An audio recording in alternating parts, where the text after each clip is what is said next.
You can fool some people sometimes, but you can't fool all the people all the time. That's a Bob Marley lyric. Right? Oh, okay. Yes. Oh, look at that. I'm not here quoting the scripture of Bob Marley. The scripture is hilarious. I'm quoting this. It's a quote that people say. I was more thinking about when George Bush fucked up the quote in his speech. But yes, Bob Marley did say that as well. Bob Marley did say this.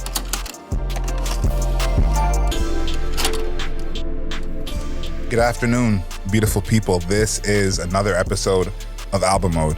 We review a new album every single week. We look at the lyrics, the production, the overall aesthetic of the album, and how the album fits into the context of that artist's career. For everyone watching on YouTube, make sure you like this video, subscribe to us, and leave us a comment. Let us know how wrong we always are. My name is Adriel Smiley, a.k.a. Adriel Smiley Official, a.k.a. AdrielSmiley.com, a.k.a.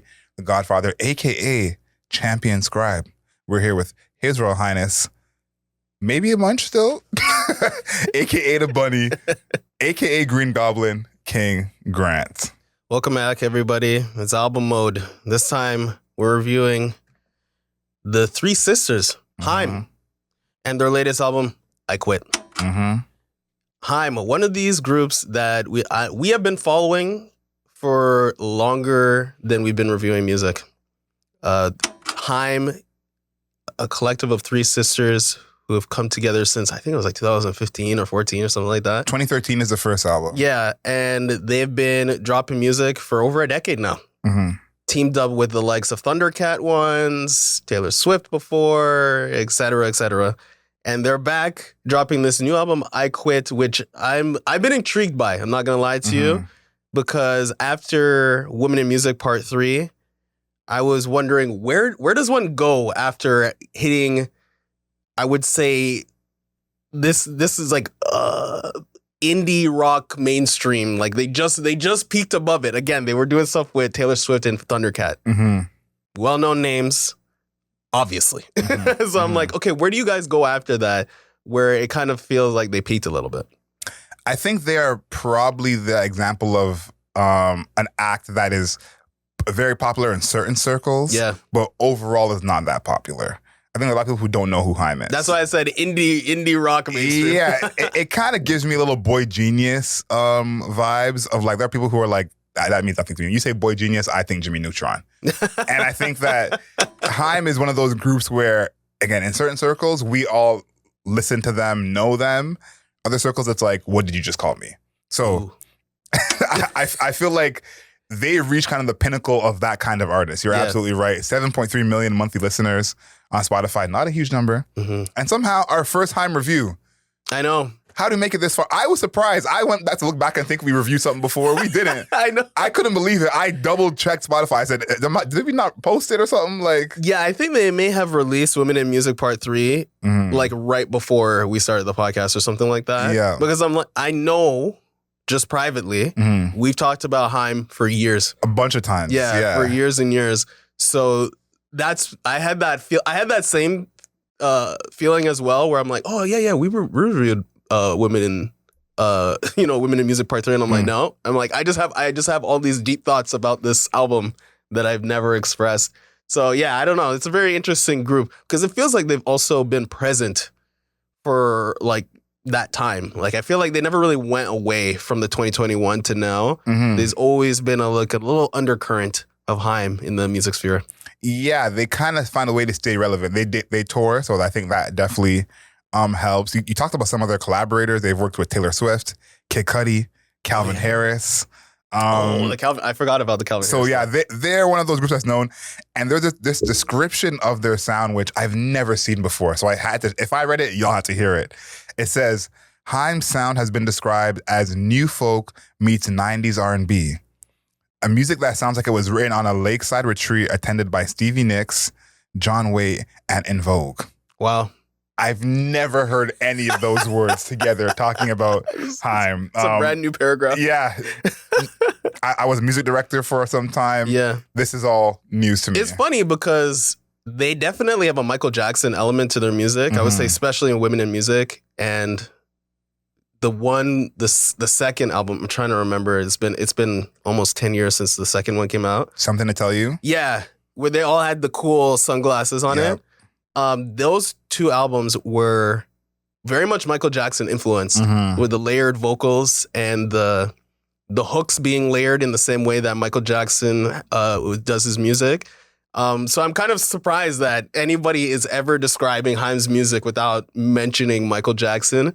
Maybe because it's three women with guitars that they can't see the black man doing the moonwalk over them, but it's very interesting.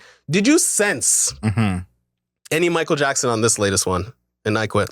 Not really. Yeah. I didn't really feel any of that, and I also feel like the tenets of their sound that you credit Michael Jackson for, I don't think Michael Jackson. I think of those things. Okay. When you mention it, I'm like, oh, he does those things too. Yeah. But I don't think of him as a person I think of when I hear those things. Well, the reason why I bring it up is because when Michael Jackson layers his vocals, he sings like the same part like 5, 6, 7 different ways. Yeah. And then just stacks them on top of each other versus when other artists do layered vocals, it's sung very, very, very similarly, and then they stack them. Where he is not afraid to, make the voice more guttural and then like have high pitched voice and have them all layered together. And Haim, since it's three people who are singing, they just take all three of them singing at the same time, right, and then stack them on top of each other. But their voices are similar enough where it can sound like a singular person. So that's why I'm saying that it's kind of like Michael Jackson, because Michael Jackson's good enough to make it sound like it's, multiple different people that are similar versus them being three similar people coming together and almost sounding like it's one person. I want to talk about how we got here with Haim. Okay, first things first full-length album, Days Are Gone, released in 2013. I had to go back and I didn't even realize that was when they first came out. That's when I heard of them. So I gave myself a little pat on the back. I said, okay, look at you, Adriel, being right there at the beginning. But when I heard of them, I had no kind of reference of how long they had been in the game, what music they were coming from, where they started. So again, congrats to me for being right there at the beginning. Women in Music Part 3 in 2021, we talked about it. It was nominated for Album of the Year at the Grammys. And I mentioned that because we talked about them being at like the top of indie, but still being popular. Yeah. They are kind of almost too small to be in that group of Album of the Year at the Grammys. Most of the albums in that group are artists that are much bigger than they are. So this is kind of the top they can reach of, they're in the group with those artists, but clearly not as popular. Yeah, they're in the Japanese Breakfast, Clairo, trying to think of somebody else, Biba Doobie section. Yeah. But they're bumping their heads against like, hold on a second, these guys actually might be mainstream. Maybe. I think how to call them is musician mainstream. Like all the musicians know who they are. Everybody knows who they are. You know, if you're into music, you call yourself a music head, you know who they are. What was your first Haim memory? Is there a song that comes to mind the first time you heard Haim? And then before we even get into that, something that was kind of cool for me at the time, I don't know if they're still with this group, but Signed to Rock Nation back in those days. I thought that was super cool back in the day. Yeah. But what was your first Haim memory? My first Haim memory, I'm going to be honest with you, was via Fantano. Of course. Yeah. No, not of course. Not of course, man. Naturally. This was back when I was still watching Fantano's reviews. I don't watch Fantano's reviews anymore. I haven't watched a Fantano review in how many years now? But this was back when I was still watching his reviews just to hear what he would say. And that's situation where the Michael Jackson thing he was one of like maybe 3 or 4 people that I've heard like reference it. And the fact that so many people I knew were talking about it and then Fantano also brought it up, I was like, okay, let me check out this. Let me see what's going on here. You know what I mean? And I think that is when that's when I really first heard of them. The first song I heard by them was 3 a.m. Okay. Right? And the 3 a.m., I think it's a single. I'm not even sure if it's a single. I think Gasoline ended up being one of the most popular songs from Women in Music. But I think it was like that first, maybe like there's like the phone call, and then then you can hear them doing the hook to that song. And that's when the Michael Jackson thing clicked for me. And that's when I was like intrigued. I'm like, okay, let me listen to this album. And I liked the album. And then I went back because, they had 3 previous albums technically. And I went back and listened to them. And I was like, okay, there's something actually happening here for real, you know? That's interesting. So that was kind of your entry. I didn't know that. Yeah. Okay, that's interesting. Yeah, 2021 Women in Music was the entry point for me. I think I had seen the covers for their projects in the past, and I was like, okay. Like, you know, it wasn't really intriguing to me in that way. But when I heard the Fantano review and then other people in my life just talking about this group, I was like, okay, I need to tap in. You know, I got to know what's going on. If anyone's keeping score of the times when you can call me a hipster, this is one of those times. Oh, wow. Very few. Those times come. Those times come very few. But I heard about them in 2013. Wow. They were on Kid Cudi's album, Indica, the song Red Eye. And I was like, this is pretty cool. I like the kind of the dimension they were adding to the record. Right. So I went and checked them out. They had a bunch of different vibes, not at all. Totally like that Red Eye record with Kid Cudi. So that was when I first heard of them. And again, you know, this is something about me. I'm not good at telling how big an artist is. If I first find you on my own, yeah, you're just the artist I find on my own.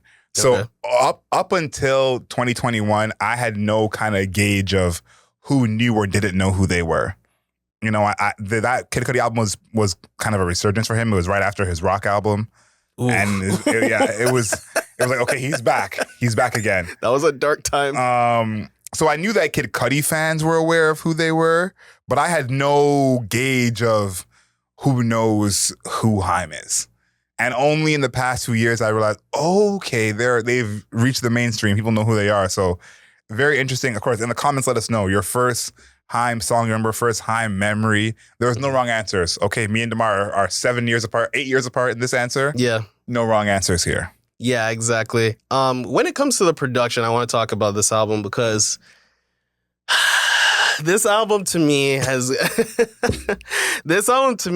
kind of like the good and the bad of this genre of music, which I would like. It's like indie, pop, rock, where there are so many interesting things that can happen when it comes to the production. These incorporation of elements like hip hop, like a song like Relationships, where there's like a record scratch in that song. Even a song like A Million Years, there's just like, you know, this production of like, it's almost like drum and bass style of music. You know, you're getting like the salt shaker and all that stuff. You hear the kids in the background. It reminded me of like Sampha, right? Those were amazing, like so intriguing when it came to their production. And then, you know, you hit midway through this project, 5, 6, 7, and 8. Okay. Take Me Back, Love You Right, The Farm, and Lucky Stars. This is what I'm talking about, where like why they need to reduce their production style to being so simplistic is befuddling to me. I don't really understand it when you consider how inventive and unique, or not even super unique, but just like there are ideas, auditory ideas that are happening on, you know, Women in Music and the previous albums that they just abandoned. They just abandoned for a song like, you know, Love You Right, where it's just it's like proto Beatles. Like that's what it sounds like to me. It's like stomp clap with just a very regular generic. I guess proto Beatles is a little bit, it's not even Beatles. It's more of like 2010s indie rock, stomp clap indie rock. Why are we doing that? It feels like Lady Antebellum era. Why? I don't understand why. Like we've seen the depths of them. Like we said, Thundercat, Kid Cudi. I'll even give them a little Taylor Swift. Right? Okay. Unique things, interesting things happening. Why you need to reduce your sound to 2010 stomp clap? It doesn't make sense to me. I don't get it. I want to talk about A Million Years. Okay. Because I have that in my notes. And I like A Million Years. A Million Years is a song that I think I like because it's them and on this project. But in a vacuum, I'm not sure that song is actually good production-wise. I think I like the attempt and I like the direction. But I listened to that. This is one of the first songs I listened to like more than once in a row when it came on. And I said, okay, let's see what this is happening here. Okay. And I'm not sure that the song is actually good. I think. Okay, I like that. I think just because it's a diversion from the rest of the project, and it's not what they usually do. I think if this was like every album they made had, 8 million years on it, it wouldn't be as exciting. And I feel like this is kind of the song that I'm like, I understand why it wasn't a single. I don't think it's good enough to be a single. But as well, I'm like, it's almost like throwing us a bone.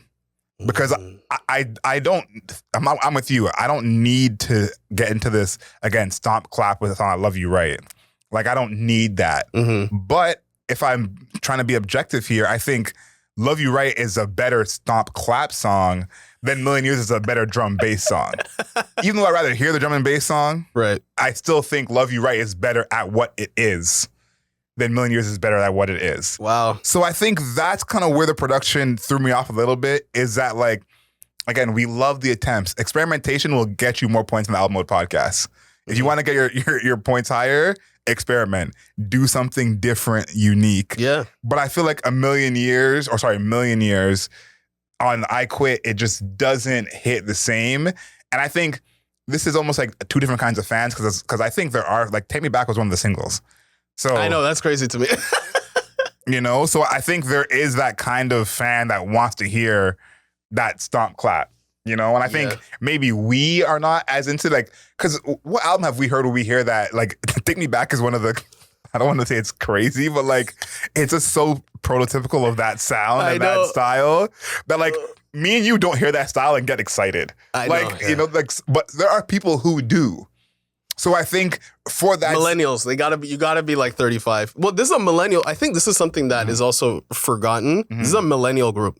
They started 10 years ago. No, they're born in the 80s. Only Alana is born in 91. Like, they're an older group. So in my notes, I have a lot of in here, and this fits for a bunch of songs of, these are giving like 80s, 90s pop, even like that, like, pop rock era where it was a little edgier, but still pop-ish. I think that, again, these sounds that aren't exciting for us, it's like they're executing. It's almost like that move wasn't a good move, but you did it. You did the move well. Yeah. So Take Me Back, Love You Right, songs like that. It's like, I'm not having the group lose points for those songs just because I don't personally want that. Right. Because what they were trying to achieve with that, what song like Take Me Back in particular, achieved. Achieved. So I can't be upset when you set out to do something, you have a goal in mind from what I can tell in terms of being intentional, and it's achieved. Yeah. Even if it's not what I want to hear. Yeah, I see that. I get that perspective, but I think music is an ever-evolving art form. And to revert to, like, there's a difference between being a revivalist or, like, something being vintage versus just, like, going back 10 years and be like, guys, remember when we said stomp, clap, hey in every one of our songs? We should do that again. Even though nobody does that anymore. Is something that I can't abide by. Like, we were there. You were there. They were there. And they were releasing music during that time, and they weren't even doing that during that time. So why are we? I don't understand why we're going back to that time. I don't understand it. I agree with you. I don't understand why we're back to that time. I don't have the answer for you. Why we're back? I can't answer that. I cannot answer that question. But I think we're being almost picky and choosy with which times we are allowing artists to go back to. I think on this podcast, we've given tons of points for artists going back in time and doing, whether it's an 80s synth pop sound or early 2000s sound. Miley Cyrus, Carly Rae Jepsen. Exactly. So I think we're almost saying, you're choosing an era we don't like, And to be fair, I don't think that era is like well-liked. or even just like great music from that era, period, objectively. But I don't think that we can kind of pick and choose which era we're saying you're allowed to go back to. It's like, you can go back and make that, but you can't go back and make that. Because the key point, which I think, like, your disdain for this song is kind of proving the point of this record, is it sounds like it's from that era to a T. Yeah. And even though in that era, I don't want to hear any of that stuff, and I don't want to hear it now, it's like, it feels authentic to that era. And when you try and make kind of revivalist or nostalgic music, that's what you're going for. Does it feel like it fits? Right. And unfortunately, it does feel like it fits. I have one from those group that I actually like, which is The Farm. Oh. Wait, hold on. Let me pull it up. before you hate. Nah. The Farm I actually like for two reasons, because I think the musicality of this record is one where it's a slower, stripped down record. And this is kind of... I like this one. Okay, I could get behind this one. Okay, there we go. We I can get behind this one. But this is one of Haim's superpowers, is having a stripped down, almost acoustic-like record still be full musically. Yeah. Like, a lot of groups don't have that at all. The harmonica in that, once that came in, I said, Jesus, touch me. Yeah. Then, as well, the like piano solo leading into the bridge, I said, this is so Haim. Like, not many groups have that ability to have this mostly acoustic song, very little percussion, and kind of added musicality to it. So The Farm is in that group that you mentioned, but it stands out to me as one of the better ones. And then this note I have in here is just for you. This is my last production note. It's it's for you listeners as well, because if you're a fan of this podcast, you're a fan of this artist I'm about to name, but Lucky Stars. Oh. Sounds like an Arlo Parks song. Oh. Okay, hold on a second. You know, I was thinking about this while Mm-hmm. listening throughout I Quit. Like they could benefit from an Arlo Parks collab. Yeah. Lucky Stars is an Arlo Parks song. Even the way that they're singing, it's an Arlo Parks song. Yeah, I can see what you're saying. Mm-hmm. Maybe, yeah, I see what you're saying when it comes to that track. I just think that, I don't know, Arlo Parks' execution for a song like that is maybe more refined. Mm-hmm. But yeah, there's still songs like Spinning. I like Spinning a lot. Yeah. I think that, but that's what the songs that I mentioned that I like versus the songs that I said I don't like, you can just like instantly see why. Like you can it's so obvious, and like we have this like the vinyl crackle, and then we got this synth stabs coming in. Mm-hmm. Like there's real things happening. Things, we got this like that very sneaky bass in the back, that doo-doo-doo, doo-doo-doo in the back. So I'm like, okay, there's that creative ability is in there, but it's constrained in a way that is not like concentrated. It's just like, okay, we're gonna do our stomp claps for these 4, 5, 6, 7 songs, and then we're gonna actually do real Haim music for the other 6, 7 songs. So it's just confusing to me because I'm like, their songwriting, I would say, is solid. Yeah. I would say even good. Mm-hmm. But ultimately, we are still listening to music, right? Yeah. You could drop the most poetic, Shakespearean, like the most immaculate poem that has ever existed in humanity. But if the music behind it is boring, the song is still going to be boring. Like, if you're going to drop it as a poem and you're going to read it in front of a microphone on TikTok, Twitter, whatever, or just drop the lines on Tumblr or something like that, all right, this is a crazy poem. Yes. But as soon as we're saying this is a song, the song part has to evoke things for me. And that I feel like that is for a song like, Love You Right or The Farm. Like those have like real messages to the songs. Yes. But I'm like, I don't want to hear the song. The song. I don't want to hear the song. Blood on the Street is like that as well, where it's like, it's very interesting, but I'm like, do I really want to tap into that? But production-wise, I like that song, but am I itching to listen to that song? Right. Not as often. The one thing I think about with Haim, and it's kind of why I mentioned at the top, me learning about them through Kid Cudi, is they're the group that when I hear them, I'm like, I wonder what your fans listen to. That, like, there's always that you don't kind of always know with certain artists. Some artists are like part of a clique or are some other artists where you can kind of tell, okay, we listen to the same people. I'm like, what do Haim fans listen to? Because that's a great question. Again, in the comments. Yeah, please tell us. Let us know. But why I bring that up is because some of these records that we may not enjoy, their fans may enjoy because they're novel to them.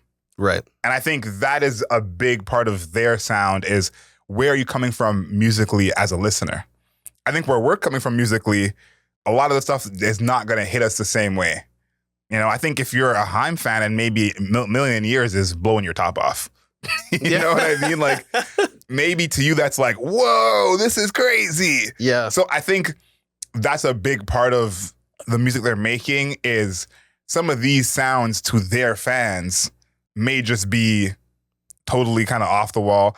Before we get into anything lyrically, I want to talk about those singles because I think there's a ton of songs on here that could be singles. They have so many different sounds, even the songs that we don't like that are single worthy. I think Relationships They hit it out of the park. Yeah, me too. I like Relationships a lot. Yeah, that was a great single choice. Everybody's Trying to Figure Me Out was another one. Down to Be Wrong and Take Me Back.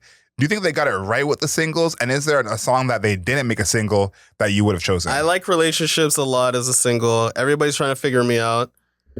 I like that song. Mm-hmm. Didn't feel single-like to me, but to each their own with the singles. I think that Spinning could have been a single. And speaking of spinning, just like we're talking about the people, like, who do you listen to? That sounds like a Carly Rae Jepsen song. Yeah. Right? So Carly Rae Jepsen, one of the best pop artists, probably one of the best pop artists of our generation. For sure. Right now. For sure. So I feel like that one could have been a single on its own just because it has that Carly Rae Jepsen pop angle to it. Carly Rae Jepsen makes great music. So if you have a song in that same realm, I think that you should be putting that song out for consumption. Maybe Tupac. That's my guess. They don't want to be seen like that way. Yeah, like that is almost Tupac as a single. I think because I was excited for this album, hearing the singles when they came out, and they had that little EP of songs. I was like, I was listening to that group of like 4 or 5 songs on repeat. I was like, okay, Haim, I'm with you. Yeah, I'm ready for what's coming next. If Spinning had been a part of that, I might be a little less hype. Because I think it's part of how you view them as well. Like, Spinning does not fit what you think of when you think of Haim. So why are we afraid? Let's be fearless. Who dares wins. They made the song. It's on the project. Yeah, so. but they had it in the cut. It's it was the third last song on the project, bro. No, I agree, but I think that's something that maybe their fans don't want to hear. And I always think you don't want your single to misrepresent the album. That would have misrepresented this entire album completely. If you hear Spinning first and you think that's what you want to hear in this project, pleasantly surprised. Yeah, that's true. Yeah, so that's one for me that I think they kind of messed up on. But I think I don't have any suggestions for a song they should have made a single. I think they actually did a good job, but choosing all the right records. Just Haim-ish enough. That's a verb I'm creating. Enough Haim and enough of like a new, fresh sound. Okay. Yeah, I'm a spinning person, but that's just me. It's okay. You are a spinning person. Yeah, that is correct. It's fine. I'll be over here enjoying the fourth last song on the album. Again, it's just hidden at the bottom. Lyrically, I think that this album, Haim overall, good songwriters. I think that a lot of their music, I think the part of the reason why they release music so infrequently is because they actually write songs about like things that actually happen, or that are actually important. So I think that, this album in particular, I feel like it's not as deep when it comes to the songwriting as like Women in Music Part 3, where they were literally writing a song about being interviewed and the interview being sexist. Like, that was a real song, right? And it was actually one of the better songs on the entire album. And this album is more, I feel like a little bit more carefree, or it's less dense, I would say. Like the topics that we're talking about aren't as dense, but I would want to bring up Take Me Back, which is like, the Take Me Back, again, these are songs, like there are songs, all of the songs are written with a meaning, right? But few of them, or not all of them, actually have the production to back them up. So like Take Me Back is a song, respectfully, I don't think it's very good, but I think it's well written. Okay. So there's, I'll just start with verse 1. Actually, let me do verse 2. Pulling out petals, does he love me or not? David only wants to do what David wants. Had a ball spot, now it's a parking lot. and I was there for it. In and out of love since I was 19. Made a few mistakes, now I'm coming clean. Yeah, I fucked it up, but I took the heat, and I learned from it. Take me back, I feel it. Take me back like a reverie. Take me back, just thinking about it. Take me back, puts you in front of me. Take me back, I feel it. Take me back like a memory. Take me back, just thinking about it. Take me back, bring us back to me. So this section of like, first of all, even making fun of somebody's like bald spot is hilarious to me. Facts. But this idea of like, pulling out the petals, like even thinking about like whether the person even likes you or not. And then, going through this time where they were like they had this lover and then they broke up, and then, you know, realizing one's mistakes and be like, actually take me back. That was a good time. You know, that was a vibe. I thought that was fun. I thought that was pretty good. That's, you know, one of the verses. I mean, every verse has like a different miniature story within them. Again, they're good at writing songs that they can do stuff like that. So I was just wanting to point it out, like the storytelling, even like the funny idea of like the ball spot is now a parking lot is pretty funny to me. That's a good bar. That's a good bar.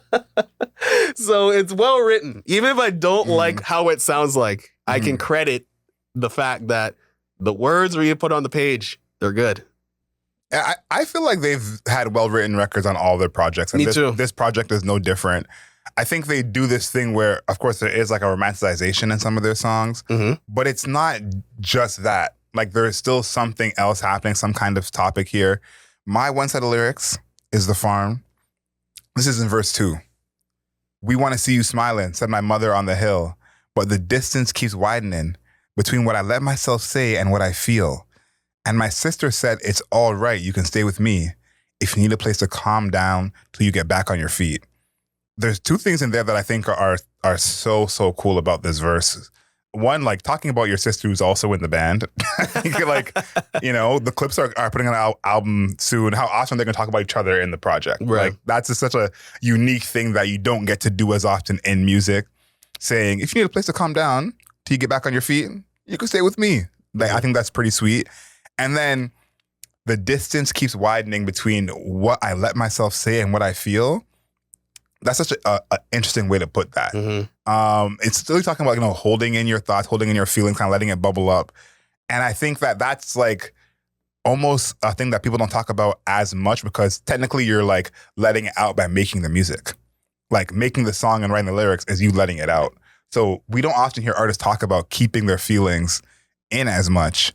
And just the way that she says it here is like, I haven't really heard it said like that before, of the distance is widening between what I let myself say and what I feel.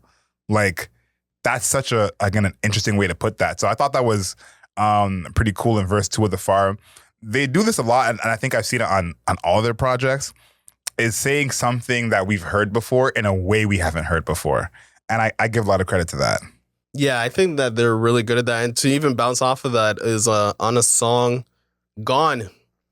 I don't know if you caught this. Okay. But in verse 2, it's like, you can fool some people some of the time, and I was one of those fools, but you can't fool everyone all the time. Does that sound familiar to you? You mean George Bush? No. You can fool some people sometimes, but you can't fool all the people all the time. That's a Bob Marley lyric. Right? Oh, okay. Yes. Oh, look at that. I'm not here quoting the scripture of Bob Marley. The scripture is hilarious. I'm quoting this. Well, it's a quote that people say. I was more thinking about when George Bush fucked up the quote in his speech.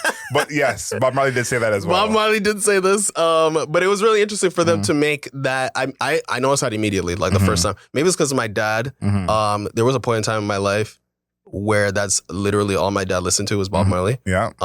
And I've heard pretty much every song. So that stuck out to me immediately. I'm like, oh, there's a little Bob Marley here. I'm like, yo, there's a lot of Black reference when it comes to their music. I mean, we were talking about Michael Jackson, Thundercat, you know, we're talking about Kid Cudi, Arlo Parks. These are all Black artists. Yeah. Right? And I feel like these strands of Blackness exist in their music. It's just really interesting to see them like flip these dynamics in ways that I feel like, again, like somebody like Clairo or Japanese Breakfast, they're not doing that. I think like Clairo might have that Playboy Cardi. She might pull in the Playboy Cardi. I'm praying for that Playboy Cardi feature. Please. The question marks above everybody's head. Everybody? It would just be, are you kidding me? Everybody would be like, what the fuck is Clairo doing? Like, I think people would get it because she has made reference to Playboy Cardi multiple times. But to hear the two of them on one song would be bonkers. Continue. I think there's a part of the podcast that we haven't done as much in terms of putting an artist in a category of how much are they musician, how much are they entertainer, how much are they poet. I think Haim falls very much into musician and poet. And I think something that I've noticed, a through line, is the artists that fall more into musician and poet have more of a tie, it seems, to Black music. I think the more you are just entertainer is less of that. And technically, all music is Black music. Let's be real about that. So I think that their ties there kind of make sense. And you see it in kind of the attempts that they make. You talked about the scratch on relationships and songs like that. Do you have any other lyrics? I want to talk about this for their careers. I would say no. I think that just when it comes to the lyrics, like well written, pretty much everything is well written. I just think we're just pointing out the things that are like really interesting about the songs that they dropped. But yeah, I just think it's well written overall for their career. I think it's good, but I feel like it's not as explosive as the previous album, which the previous album was super critically acclaimed, and it got to the point where, you know, it can an album could be so critically acclaimed by the like correct people, where then the profile of the album starts to rise to the point where it was being nominated for a Grammy for Album of the Year for their group with 7 million monthly listeners, respectively. Yeah. So I think that this latest album probably doesn't rise to that level of popularity. Also, there are no features on it. So I think that they basically never have features. Yeah. But the previous one, they did. But those were technically 2 bonus tracks. So they're songs that were already songs. Yeah. You know, so it's like, I guess that helps. Yep. But they've always been a standalone group. Right. So, but I'm just trying to point out there's no extra. Yes. You know what I mean? There's no extra way to get in. There's no extra way for them to push it to other people. That's not happening, right? So I think that for their career, it's good. More good music. I would say solid music. You know, so that is great. I think that overall, I don't think it changes much for them. Like, who is, like, what dynamic of Haim is changing due to the release of this album? I just think that they're just more present, but nothing really changes for them. I look at Haim actually as a legacy act at this point. You know, to me, they've already been solidified, and all of their most, I guess, popular songs have been a lot of the features they've done. Right. Women in Music Part 3 was the first album where you saw, like, okay, their own records are doing well. So to me, this actually is a plus for their career because of relationships. This feels like the most like a radio-ish single they've had maybe in years. So I feel like there's an entry point there of someone hearing this on a playlist somewhere and being like, oh, who's this? So that feels like a win to me. I think as well, to be a legacy artist, at least how I feel about them, already at your 4th project is incredible. Like that just doesn't happen very often. And out of the 4 projects, 2 of them, they were still pretty underground. The 3rd one brought them to the mainstream in terms of critical acclaim, but they had 2 projects in the underground, 1 project that was critically acclaimed, and they're a legacy act. just like that. Like that just doesn't really happen because they are that kind of group where this album flopping or not flopping is almost, you know, subjective. Yeah. Like if you're a fan, you're a fan. Nothing's going to change. If you didn't listen, you didn't listen before. Their tour's not going to be any different. Whatever venue you saw them at last time, whatever city you're in, you're going to see them at the same venue next time. Yep. So to me, I feel like it's a win because I don't think they lost any points. But I think a song like Relationships probably gets them to a different audience than they were at before. Okay. But is it a no skips? Is I Quit a no skips? You put it as a no skips. I'm asking you. Oh, no, it's not a no skips. Okay. It's not a no skips. You're looking at me. I was like, your body, your choice. Yeah. But it's not a no skips for me. My ears, bro. I think that is not a no skips either. I brought up the 4 tracks in the middle of the album that are very skippable to me. Do you think it's a vinyl cop, though? Not a vinyl cop for me. I think the one of the worst parts about this project, we kind of had some problems with the production earlier, but I think as an album listen, this is probably the biggest struggle for this one. Okay. Like as a full project, the flow of it, the tone, there are certain moments where you're like, okay, this is going on a bit long. And then other moments where you're like, oh, this is cool. And then it's back to something else right afterwards. So as a complete project, the cohesiveness of it isn't really there. So it's not a vinyl cop for me. Yeah, I wouldn't say it's a vinyl cop either. I think that I don't know. Like, it's like there isn't even, I'm trying to think of like a reason why I would get this for the vinyl. I'm like, maybe the cover. The cover? I was gonna say, let's talk about the cover. Yeah, like maybe the cover. They have always had good covers. Like, I gotta give them their credit. If there was like a album mode cover Hall of Fame, we have album mode Grammy. They might win the cover, the Grammy for the best cover. They might maybe not this one, but it's still a very good cover. Very good cover. They've never missed with any of their covers. This one included. So I like the cover a lot. Like, listen, if we don't usually do scores for every section of the project, but if there was scores for every section of the project, this would get a high score. I think we should probably start scoring the covers because now it's like, now that people are like, oh, they might win a Grammy for the cover or something. At least score the cover, because I feel like if we score all the sections of the project, we're going to get into some hot water. Where the score is one thing, but we want to give it a 4. Yeah. You know what I mean? I think the cover is really good, though. I agree. I think the covers are really solid. They always incorporate all of the members in every cover, I think. So I think that is cool, too. I think they always try to do something different. You know, I think the last one, they were like inside of a diner. Yeah. And then there's that one where they're all on a lawn, like cross-legged on the lawn. So I think that it's fun that they always include each other. I think that it's I think it's kind of funny that they just have this LED sign that says "I quit" on it. I just think that's very funny. So I think it's a solid one. I think it's a good cover. Maybe one of the better ones this year. Now I have to reflect. Yeah, maybe it's another podcast. Yeah. Look at the best covers of the year so far. And before we even get into the scores, I want to mention one thing about the group. Again, it's our first Haim review somehow, some way. But they're kind of a group with no front person. Like, we always think of them as a group. And I think that that's like such a unique thing in music in general, but especially in this era. So I want to give them credit for that, because how many groups do we review or think of where they're kind of all equals? Right. You know, that just doesn't really happen. So big shout out to them for that. But I want to go to you first. I want to hear where you're at with the score. What's your score for Haim, I Quit? Okay. My score for Haim's I Quit. Went back and forth on this. I think it's a 5.5. Okay. I think that the production is severely lacking. In sections, like severe, like bad. Like I tried to make it clear as to why, but the fact that we're going back to 2010 stomp, clap, hey, music, stop. Like we don't want to go back. There's a reason why we don't even talk about those albums anymore. We don't even talk about that music anymore. In the comments, if you are a fan of that like stomp, clap era, hit us up, because I have yet to who is still listening to that music respectfully? Who is still listening to that respectfully? I'm saying that with total respect.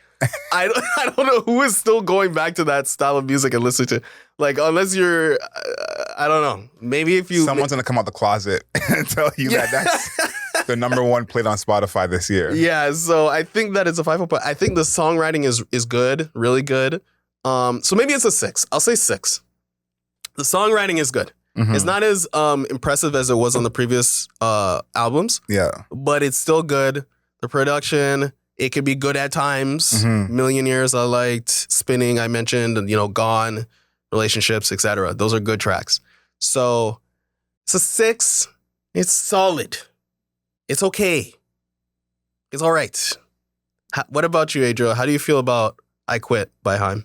I gave you that face because we're in the same range. I was thinking 5.5 for this too. Right. It's like just above average to me. The production is not bad, but I'm not excited about it. The lyrics are good. They always have well-written songs. That's just a part of this group. I think that the album as a whole probably suffers more than the songs individually. I agree. And I think like that is new for them. Like I'm not used to that. So the album as a whole being worse than the songs individually, very, very odd for this group. Yeah. And I'm kind of disappointed in the fact that this is our first Haim review. I know, because I think we like them more than we sound right now. Yeah, it's like almost our objectivity is hurting us right now. I promise, guys, we're Haim fans. Yeah. Like, I know you can't tell, but yeah, we like their music. We like their music. So yeah, that's where it's at for me. I want to know what people think in the comments. Please tap in with us. Let us know. And you can comment on Spotify now. Okay, so on Spotify, comment. And of course, all my podcast listeners, leave us a rating and a review. 5 stars, not a single star less. Find us on the interwebs at Album Mode Pod on Twitter, Album Mode Pod on TikTok, Album Mode Pod on Instagram, on YouTube. Subscribe to us. Like this video. Leave us a comment. Let us know. Are we too high? Are we too low? We're both saying it's average. Yeah. Average, okay. You're not getting into the greatest schools, but you don't got to drop out of high school with this mark. So Right. we're saying it's average. If you guys like it better, please let us know. And of course, if there's an album you think that we should review coming up, let us know. Get in the comments. Your favorite album's coming out. Make sure you let us know. And until next time, know yourself, know your worth. Later days.